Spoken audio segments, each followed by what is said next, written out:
On the day of my son's funeral, my wife booked a ticket to New Zealand with her mother and friends. She sent me a voice message, mocking, "We are going to New Zealand. Bury your son and cry alone." "We don't like to cry, Lowell." Her friends smirked so, I blocked all their bank. I still remember the first time I saw Claire. It was a chilly afternoon in the college library cafe, the kind where the windows fogged up from the heat inside and the rain tapping outside. I was hunched over a stack of books, pretending to study. When she walked in, her hair a wild mess of curls, her laugh cutting through the quiet like it didn't care who heard. She plopped down at a table nearby, spilling her coffee as she tried to juggle a pile of novels and her phone. I don't know why, but I got up to help her, handing her a napkin and mumbling something about the weather. She grinned at me, bright and unguarded, and said, "You're my hero now. You know that?" That was it. That's how it started. We kept running into each other after that. The cafe became our spot, hours spent arguing about books, sipping burnt coffee, and trading stories. She loved mysteries, the kind with twists you never saw coming, while I stuck to history, dry facts I could hold on to. She teased me about it, calling me professor in this playful tone that made my chest feel warm. I liked how she made everything feel alive, how she'd lean across the table, eyes sparkling, and pull me into her world. I wasn't used to that. Growing up, I've been quiet, steady. Leo, my best friend since we were kids, always said I was the guy who held things together. But Claire? She was a storm, and I wanted to be caught in it. Weeks turned into months, and those talks turned into something deeper. We'd walk across campus at night, her arm brushing mine, the air crisp with fallen leaves. I told her things I'd never told anyone, how my dad left when I was 10, how I'd spent years trying to be enough for my mom. She listened, really listened, and then she'd share her own stuff, how her mom, Lorraine, was always pushing her to be perfect, how she felt like she was running from something she couldn't name. It felt like we were building something, something real. I met a roommate, Hannah. This sharp-tongued girl who'd roll her eyes at me but still slit me a beer at parties. She'd say, "Claire's a handful. Good luck, buddy." And I'd laugh because I didn't mind. One night, under an autumn sky so clear you could see every star, I asked her to marry me. We were sitting on a bench near the library, the same place we'd met, and I'd been carrying the ring in my pocket for weeks, too nervous to pull it out. My hands were shaking, my voice barely steady, but I got the words out.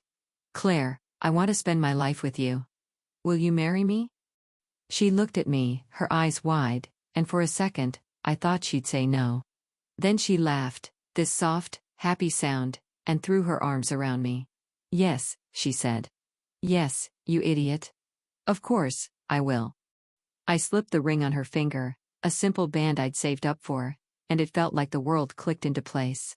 The wedding was small but perfect.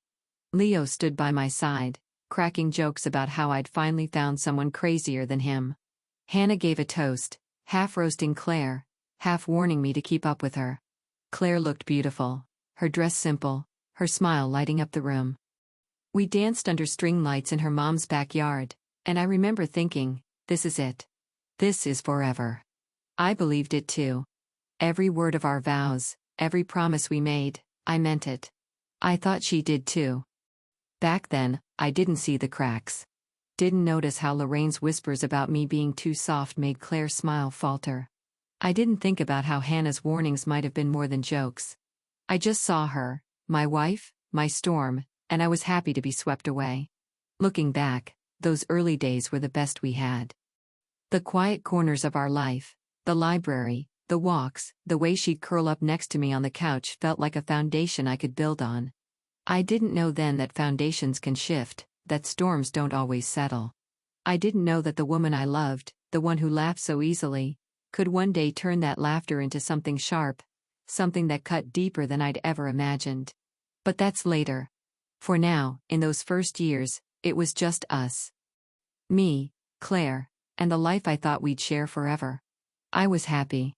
I was hers, and I thought that was enough. Micah came into our lives like a quiet miracle. It was a Tuesday morning, the air thick with summer heat, when Claire grabbed my hand and said, "It's time." We rushed to the hospital, my heart pounding so hard I could barely think straight.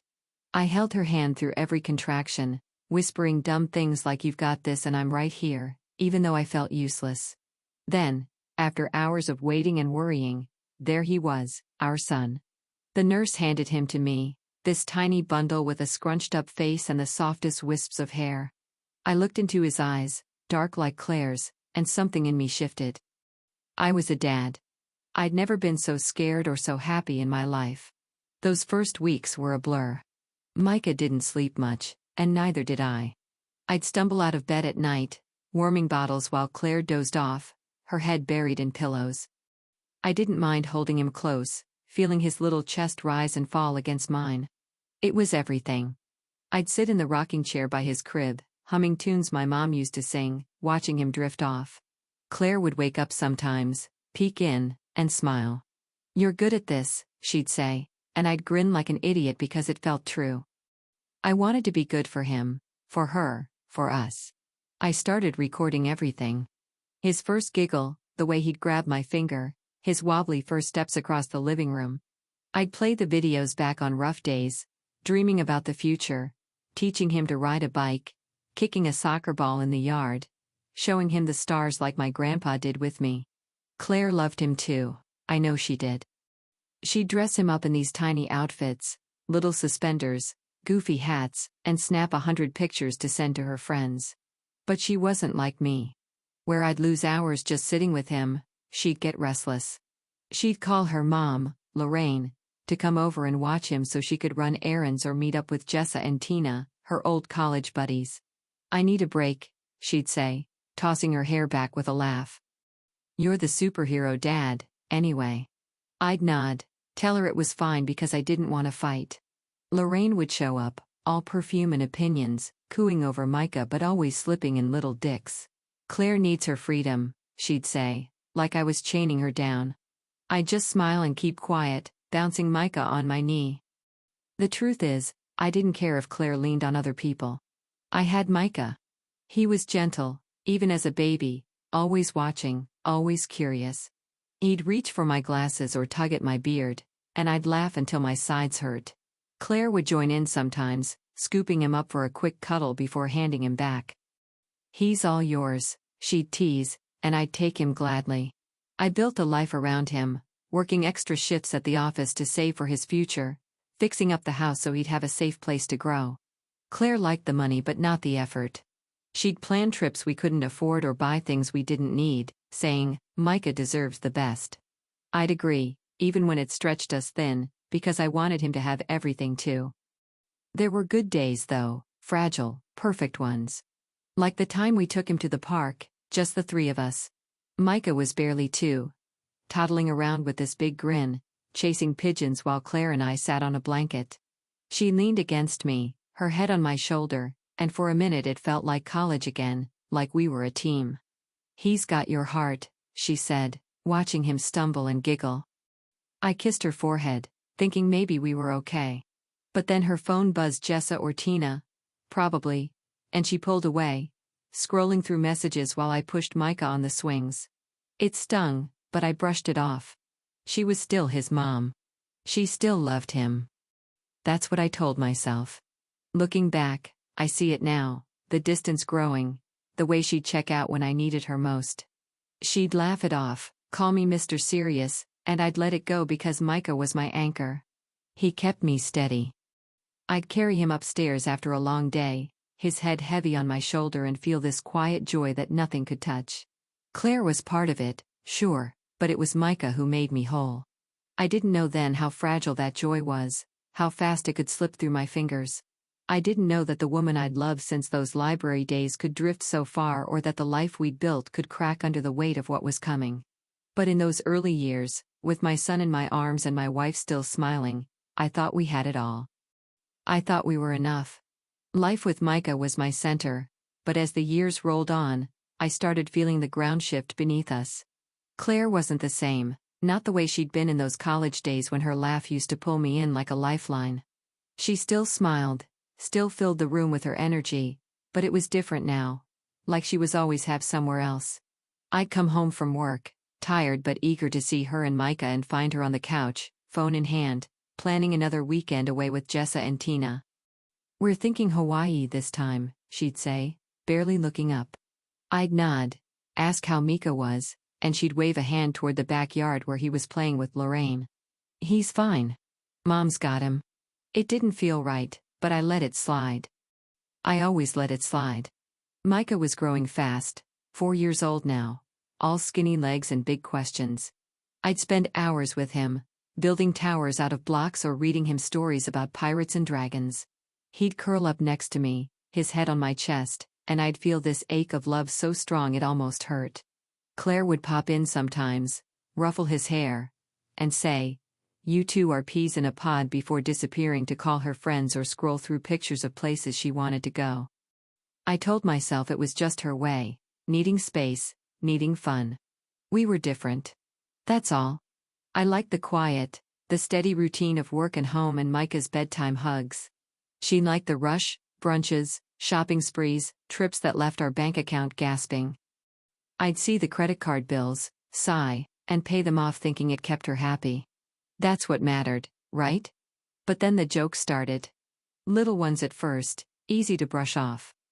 We'd be at dinner, just the three of us, and I'd talk about something from work, some boring project I was proud of, and she'd smirk.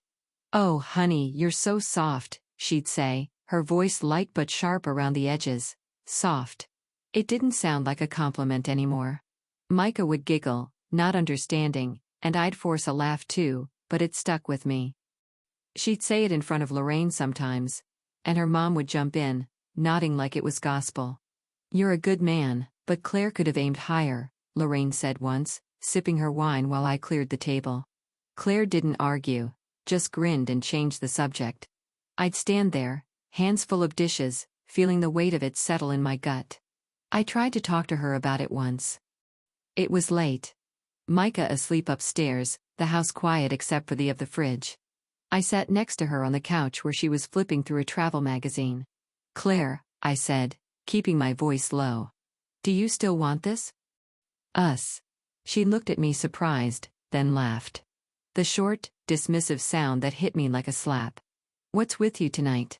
"Of course I do." "Don't be dramatic." She went back to her magazine, and I sat there, staring at the wall, wondering why it felt like a lie. I wanted to push to ask why she spent more time with her friends than us, why she rolled her eyes when I talked about saving for Micah's school, but I didn't. I was scared of the answer. Scared she'd say something I couldn't unhear. The distance kept growing. She'd come home from her outings, all bright and loud, dropping shopping bags on the floor while I helped Micah with his homework. "Look what I got," she'd say, pulling out dresses or jewelry, and I'd smile, tell her she looked great, even when I was tallying up the cost in my head. Micah would run over, excited, and she'd hug him quick before shooing him back to me. "Daddy's the fun one," she'd say, and I'd take him. Glad to have him close, but wondering why she didn't want to stay. Lorraine was always around too, hovering, whispering to Claire about how she deserved more adventure, more glamour, more than me. I'd overhear bits of it, feel my jaw tighten, but I kept quiet. For Micah, for the life I still believed we had, there were nights I'd lie awake, listening to her breathe next to me, trying to figure out when it changed. Was it after Micah? Before? Had she always been this way and I'd just been too blind to see it? I'd think about those library days, her laugh, the way she'd made me feel like I was enough. Now, I wasn't so sure, but I held on. I'd get up every morning, make breakfast for Micah, drive him to preschool, and tell myself we were fine. Claire would kiss me goodbye sometimes, quick and distracted, and I'd cling to that like it meant something. I'd watch her leave off to meet Jessa or Tina and feel the cracks widen, but I didn't know how to fix them. Not yet. All I knew was Micah, his smile, his trust, and that was enough to keep me going. For now, it had to be. The day everything fell apart started like any other. It was a Thursday, gray and rainy. The kind of weather that makes you want to stay inside with a blanket and a coffee. Micah was 5 now, full of energy, bouncing around the living room while I tried to finish some work emails. Claire was in the kitchen, humming to herself, planning another brunch with Jessa and Tina. I remember looking at her, thinking maybe today could be good. Maybe we'd take Micah to the park later, just the three of us. Then it happened. Micah was mid-laugh, chasing his toy truck across the floor when his body just stopped. He dropped, his little frame jerking in a way that didn't make sense. My heart froze. "Claire!" I yelled, rushing to him, my hands shaking as I tried to hold him steady. His eyes rolled back, his breathing all wrong. Claire ran in, phone slipping from her hand, and for once, she looked scared too. We got into the hospital fast, too fast, the tires screeching against wet pavement. My voice hoarse from shouting at cars to move. The ER was chaos, nurses barking orders, machines beeping, my mind spinning so hard I couldn't catch a single thought. I held Micah's hand, tiny and cold in mine, whispering, "You're okay. Buddy, Daddy's here." Even though I didn't know if it was true. Claire stood a few feet away, arms crossed, staring at the floor. The doctor came out after what felt like years, his face tight. "Tests," he said. Something about his brain. Seizures.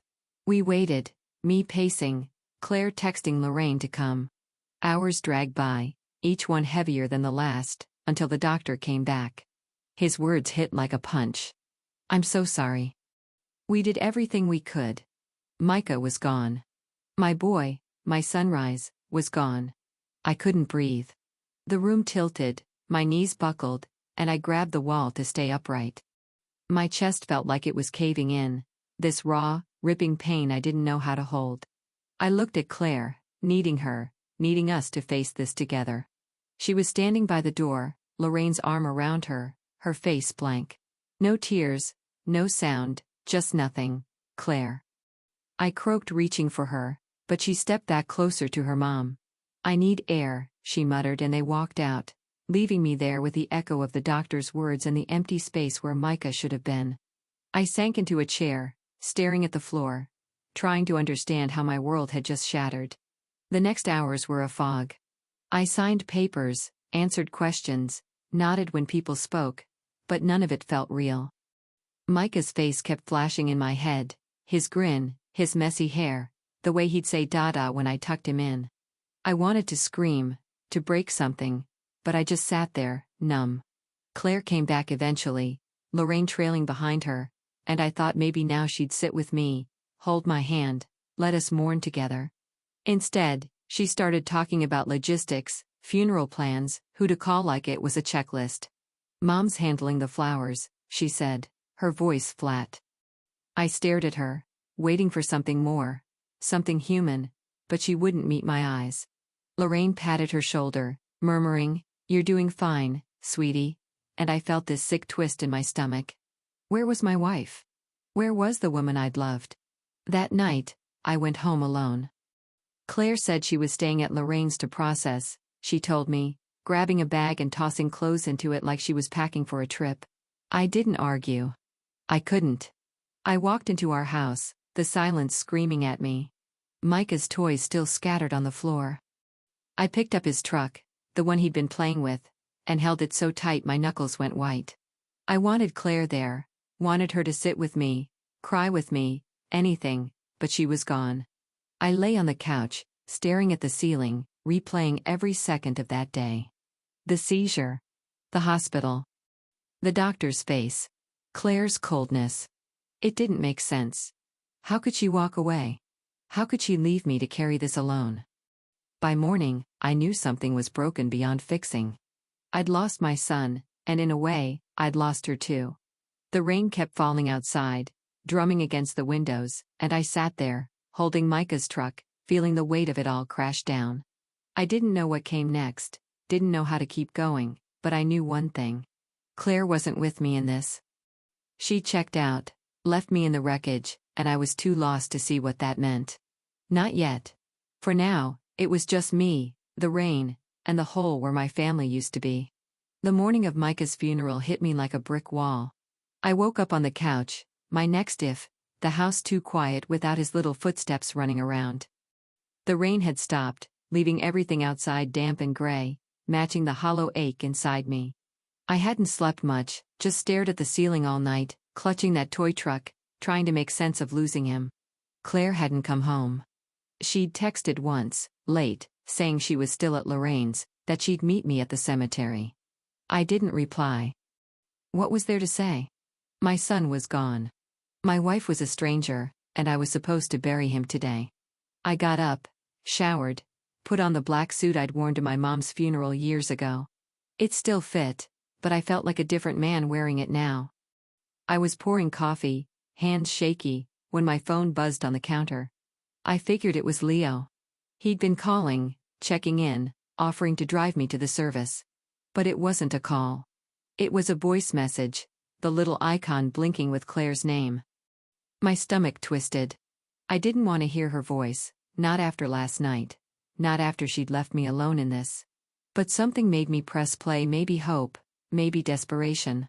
I held the phone to my ear, and what I heard ripped whatever was left of me apart. Her voice came through, bright and sharp, like she was laughing at a joke. Hey, we're heading to New Zealand. Marry your son and cry alone. We don't like to cry, LOL. Then laughter, hers, loud and careless, mixed with Jess's high-pitched cackle and Tina's smug little snort. The message ended with a beep, and I stood there, coffee spilling over my hand, burning my skin. I didn't feel it. I played it again and again. Each time, that LOL hit like a knife, her laughter echoing in my head, twisting with the memory of Micah's giggle. So different, so pure. New Zealand? She was leaving? On the day we were supposed to say goodbye to our boy? My chest tightened, my breath coming fast and shallow. I dropped the phone, sank to the floor, and pressed my hands to my face, trying to hold it together. But I couldn't. The tears came hard, ugly, choking sobs that shook my whole body. I'd lost Micah, and now this. Claire wasn't just gone, she was mocking me, mocking him, mocking everything we'd been. And her friends, those vipers she clung to, were right there with her, laughing like